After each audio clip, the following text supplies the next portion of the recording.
Okay, I'm going to keep this video journal evaluation as short and sweet as possible because some of my other videos, especially the rambling introduction, were far too long.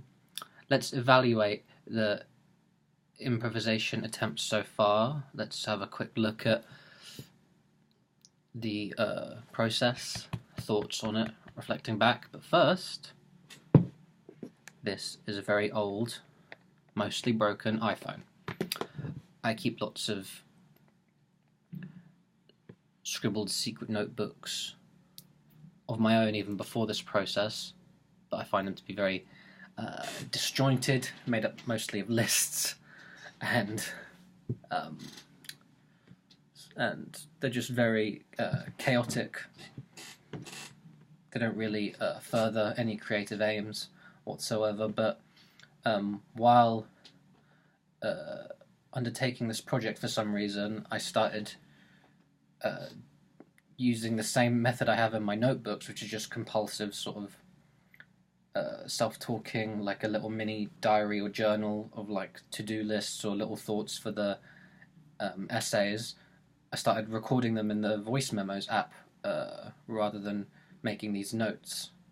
And here's one. I'm going to play through my speakers, hopefully it's slightly audible, but I was listening to it back today. I recorded it the other day, and having some thoughts about that is why I knew right now was the right time to record this video journal evaluation. Let's have a quick listen. This is just 1 minute long. Portfolio notes part 2.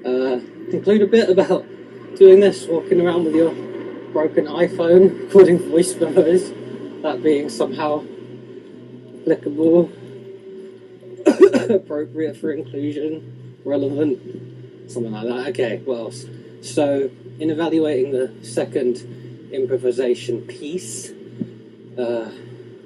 affirm that the writer should indeed target sort of the charged area, what hurts the most. So the first few lines, intentionally making yourself ugly from the start, sort of takes away the apprehension, making the first move. Because as I will discuss earlier, language is just a series of falling dominoes. So you make that first falling domino something you can't go back on, something embarrassing, you're sort of owning up to it, putting it out there. You've overcome that hurdle already. Now you can go deeper, truer, fuller.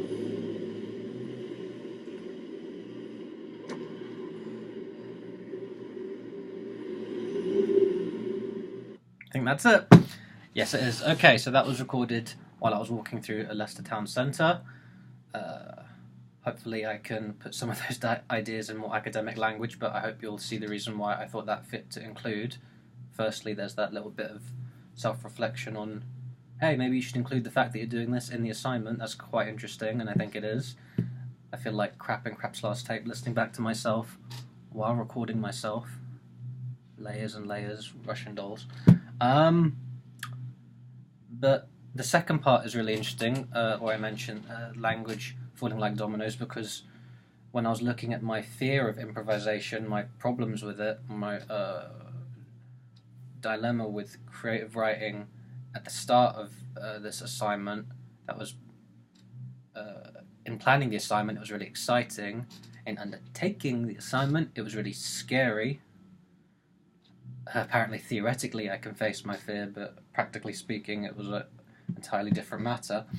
And yeah, while trying to look at what my issue was, I sort of realized this little idea of how fragile language is when it comes to ideas and expression, because one thought that's activated quite impulsively, you have a flash of insight, you start talking. Once a few words fall into place, at the start you sort of have to follow it through. A whole sentence structure that leads on to many other sentence forms, paragraph, that doesn't emerge fully formed with the thought. The thought is an abstract sort of thing going on here. You pursue it with your first few words, your rough idea of a a sentence, possibly a rough idea of your first phrase, even, and then suddenly you're committed to that way of talking. You've started now. So I guess it's a commitment to take that first step. Hey, I have an idea. You start talking, rather than thinking, hey, I have an idea, and then really looking at the idea. What are the different ways I can approach it? Oh, no, now's not the right time. If you just engage with real life, moment to moment, I think I'm talking more about conversation here than writing, but I think we can then apply it to writing. You have to leap on a moment of inspiration, because it's not this highfalutin, airy-fairy inspiration. It's just an idea struck you, express it. It's your turn to talk in the conversation. It's an open environment where your contributions are appreciated, that sort of thing. So that frailty of language, we sort of see it as a stable apparatus.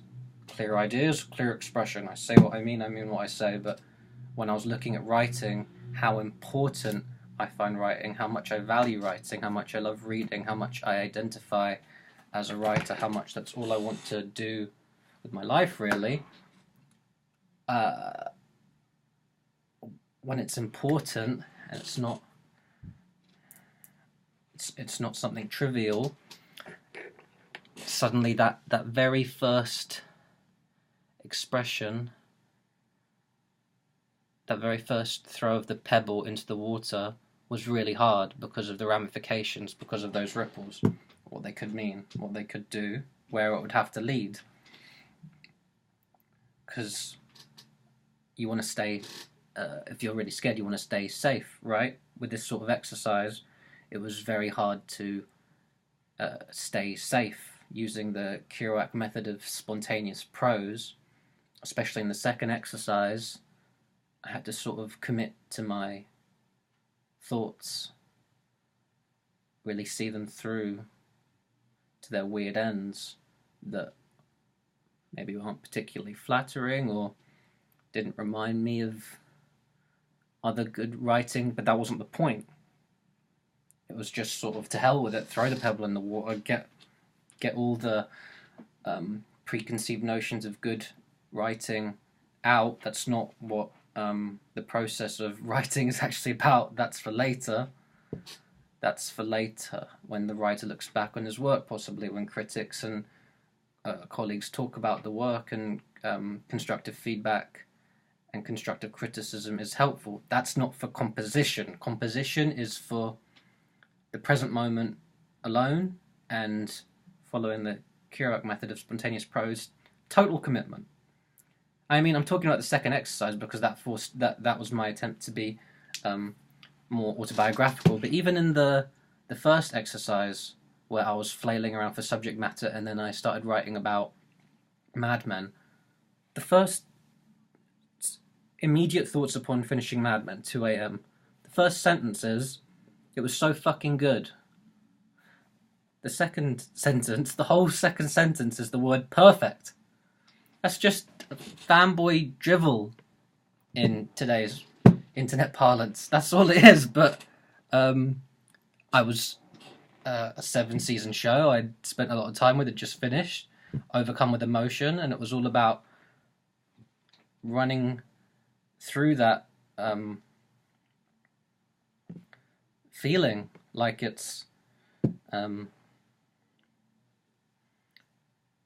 fuel, and you're just running on it until you're going to stop, which is very much an image from Kerouac, the saxophone player blowing until he's out of breath, and then you're describing until you're out of energy, and then the sentence stops and the piece stopped. And yeah, in this video, what I'm sort of just evaluating and looking back, I need to finish editing the assignment, but it's been really scary, but it's made me face more head-on some things that I find really important to my future. I have a much clearer idea of what I need to work on, and I have a much clearer intention to, and I have a much clearer method for dealing with these things. Writing, attempting to write, failing to write by writing badly, disjointedly, whatever, rather than failing to write by not writing. That's what I think I've learned. I think the Kerouac model and idea for spontaneous prose is really awesome and is going to continue to help me and inspire me like it did when I was much younger. But I think the difference is that I'm going to be more sort of inward and reflective about my own talents, quirks, personality, abilities, rather than filter all of my appreciation for his method through my admiration for his work. Because as long as I'm looking at a method for utilizing my own mind more through this sort of awe-inspired gaze at his work, then it is imitation. And I'm not emulating, I'm imitating in that case.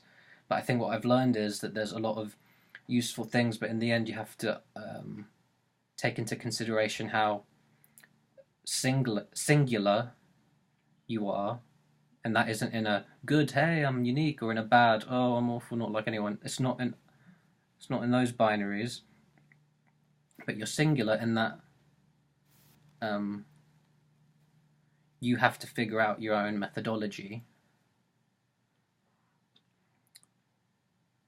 and you can't do it solely through borrowing from others. You can use and borrow and learn from others, but the largest part of the work comes from understanding yourself, your body and your mind, and your daily life and your tendencies and your weaknesses and your strengths and your history, and just it requires what is most scary about improvisation, which is engagement, actual focus,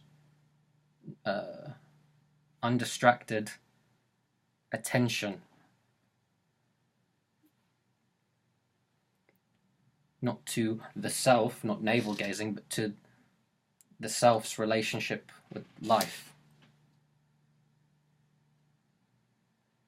See, this whole time I was almost getting somewhere, and then I really trailed off. But I think I've touched on a few things that really made this a worthwhile, awesome experience. Probably one of my favorite things I've endeavored to attempt in my long and storied academic life.